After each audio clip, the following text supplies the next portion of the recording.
Hello, this is Dustin with Dustin's Dollars. Today I'm going to be talking again about Tellurian, and specifically I'm going to be talking about their LNG sales and purchase agreements and how those the sale price there is actually indexed to, and what the model is there for that pricing.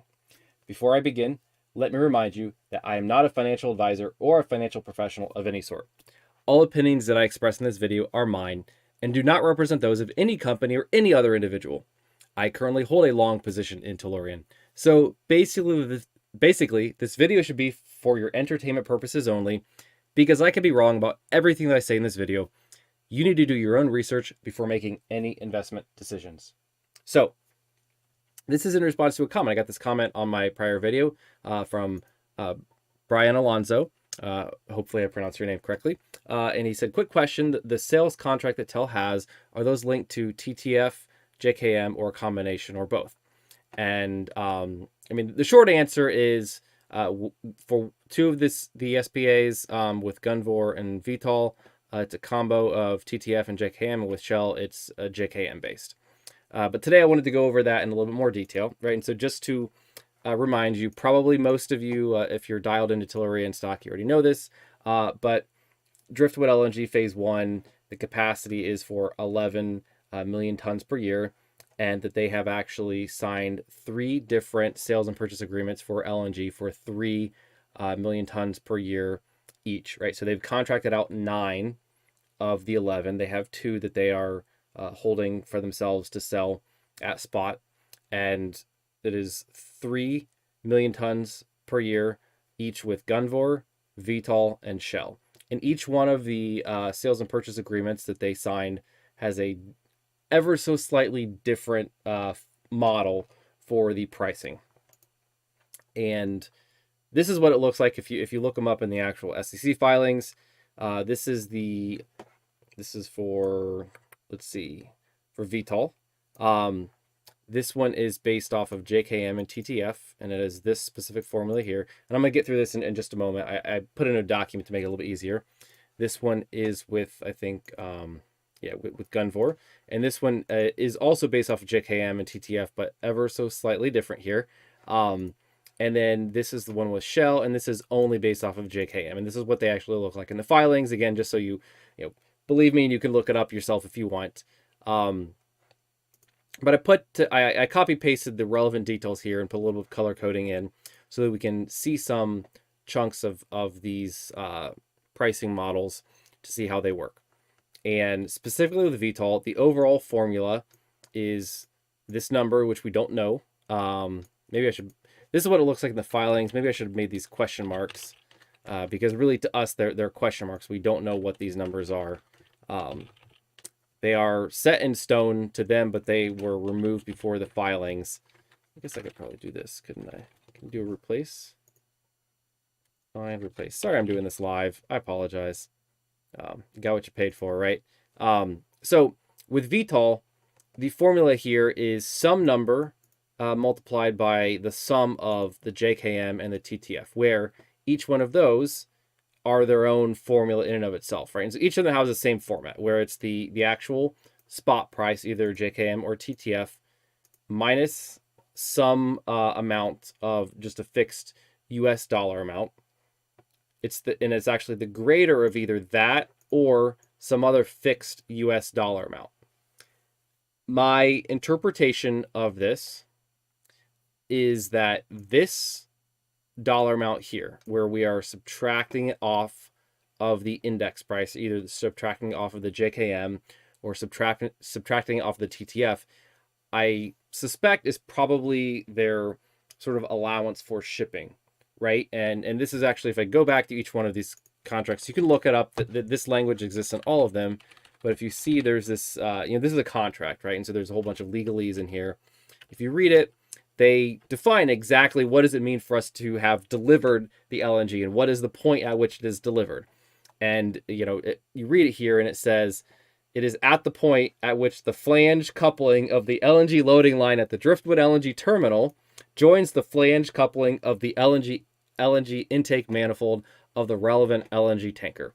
And I am not an expert. Hopefully I repeat enough times for you to know that. But the way that I understand this is just to basically say, bring your ship to the Driftwood terminal, hook it up. We're going to deliver you the LNG there, right? And that is why, when you look at the sales and purchase agreements, why there is an allowance, why there is this is my interpretation, is why they are subtracting off a dollar amount from the index, from the JKM or from the TTF, so that buyer knows that, okay, I've already got this. They've budgeted for that, right? They've got this amount that they can spend for the shipping, and so that's a predictable cost for them. And each one of these is also, it's again the greater of either that amount, which is roughly the index of JKM or TTF less the shipping costs. Again, sort of my speculation there. Either greater of that or some other fixed amount that they have agreed upon. And this is actually really interesting, because we don't know what this number looks like. We don't know if this is very, very low or what. But that's actually strictly advantageous for Tellurian to have a minimum that they know that they can depend on at least getting this amount from their sales and purchase agreement, from their LNG. Now, the other piece here are these numbers here, where these I assume are discounts. I assume these are not premiums, right? It's a number that we don't know what it looks like. Again, it's an unknown to us.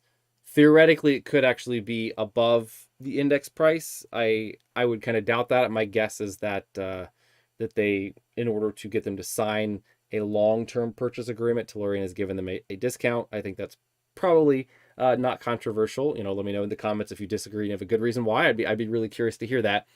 But I suspect they gave them a discount, and then there is this overall a number here, and I suspect this number here is probably just 50%, right? Because they're just trying to get the average between JKM and TTF in this particular contract. That's my suspicion. Again, don't really know. And so that's the general format of all the contract, or that's sort of gives you a lot of the pieces to understanding all of the pricing models. The sales and purchase agreement with Gunvor is very, very similar. You have their definition of the JKM price.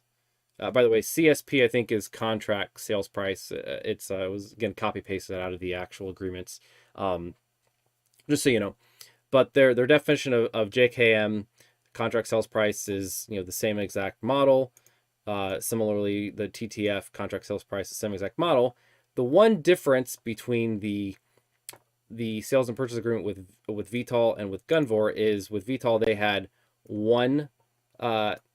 It looks like they're just computing an average of these two numbers, whereas with Gunvor they actually have potentially two separate numbers to weight these two, right? And so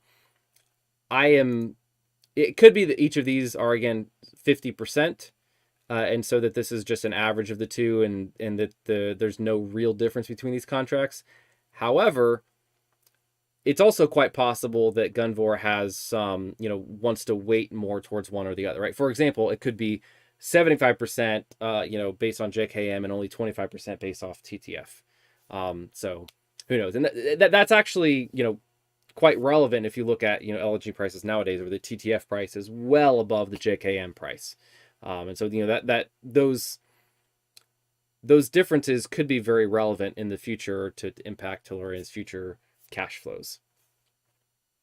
The other sales and purchase agreement with Shell, this one is not based off of TTF at all. It is just based off of JKM, and it, again, has the similar structure where there's at least a minimum that Tellurian can expect to get at least this much. But as long as this formula here, that the JKM, this discount of JKM minus what I assume is the shipping cost, is greater than that, then it's going to be just based off of JKM.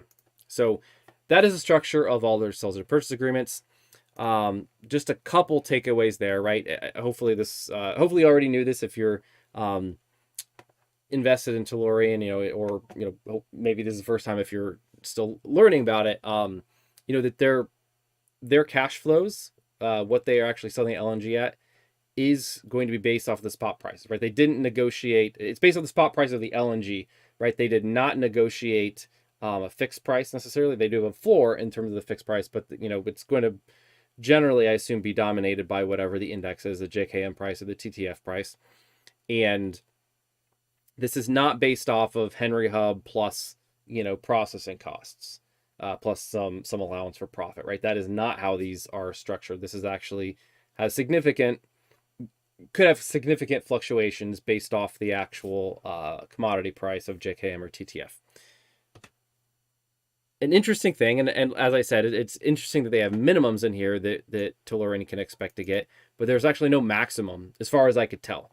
So, if TTF goes up to be $500, per MMBTU, I think that's the right order of magnitude. If the point is, if it doubles from here or triples from here, of these already astronomical prices because they're not getting any gas from Russia and there's an energy shortage, these contracts do not have a maximum that caps how high that price could go. So I thought that was pretty interesting, right? They are actually giving them a discount off of, or I assume a discount off of that index, but there is no particular maximum, right? Maybe if they're giving them a 5% discount, and right now it's, I can't remember, the TTF prices they've gone all over the place. But if it was, hypothetically right now, if it was $40 and if it goes to $200, then, maybe that 5% discount off of 40 gives them, like 38. And if it's at 200, it gives them a price of 190, where they do technically get that discount, but there's no particular maximum, as far as I could tell, written into the contracts. And really, the fact that they're giving this discount, I think, is consistent with Suki's statements that I've heard him say in the past. I don't have a source for it, but I know that he's stated that their aim is to be, they believe that they're going to be profitable. They're going to have a good business, as long as they are sort of in the bottom 25% in terms of cost to produce the LNG in the market, right? In terms of the producers, if they are one of the lower cost producers, that is where they want to be. And that's the company they're trying to build, so that they can sell roughly at spot price, right? So this is actually treated as a real commodity, where everyone is selling and buying at sort of whatever that equilibrium price is. But if they are a low cost producer, that they're going to be able to capture that difference in terms of profits. And then the other thing to remember on top of all of this is, go back to the infographic here.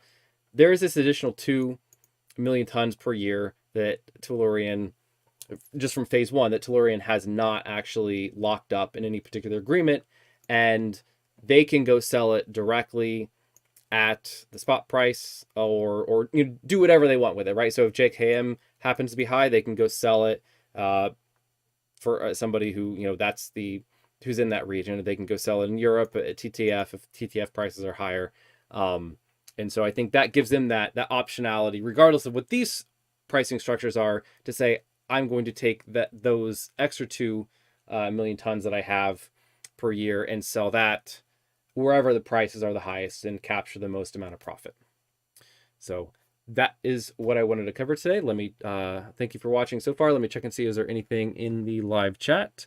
Nope, nothing in the live chat. Just FYI, if you're still watching, I do these videos live, usually late 10, 11. Recently, it's been more like even midnight Eastern US time. And I'm happy to have folks hop on the chat and give me some feedback in real time, ask questions, give their takes on things, and have some back and forth. But today there is nothing on the chat today, so I'm gonna hop off here. Thank you so much for watching, and have a good one.